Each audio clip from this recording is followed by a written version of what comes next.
Okay, welcome to video 2 of the angle laws series. So we're going to look at two more angle laws here. We're going to look at opposite angle theorem and some of the angles in a triangle theorem. So when you have the opposite angle theorem, you're going to see the two lines cross like this diagram I have here. So when two lines cross, the angles that are opposite, like this one and this one, they're going to be equal. And this one and this one, they're going to be equal. So if you were given an example like this, I'm drawing here two lines crossing, and I were to say that this angle here is, let's say 85 degrees, then this one directly opposite it is also going to be 85 degrees. Now something neat I want to show you, because here's where you're going to start to see that the angle laws can overlap into the different diagrams. So notice I've got a straight line here.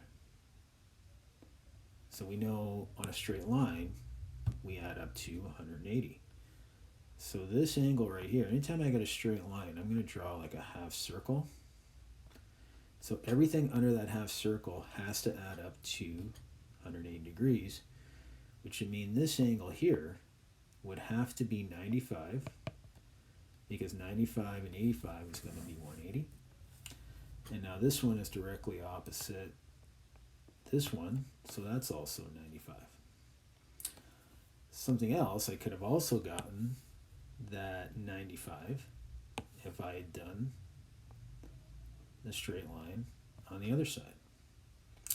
Look what I got here. Now I've got a circle. So I'm going to give you a bonus angle law.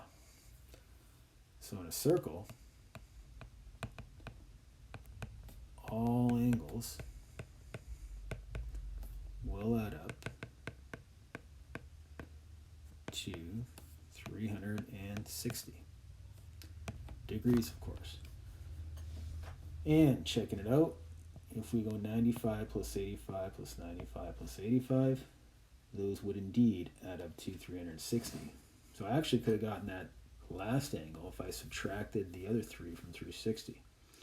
One thing I do want to make mention in these videos, these diagrams are not going to be drawn to scale. All right, they're just meant to draw to illustrate the law.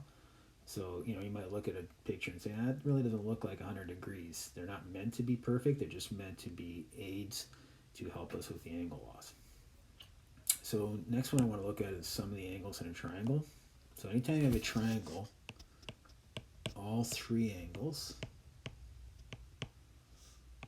will add up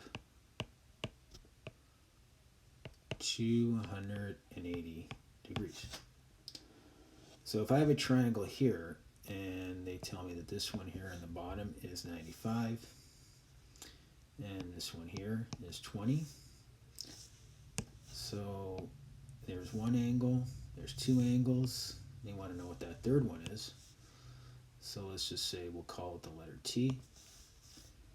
T would have to be 180 degrees minus 95 minus 20. And working that out here, T would be 65 degrees. So now that brings us up to 4 angle laws, complementary and supplementary from video 1, and opposite, and some of the angles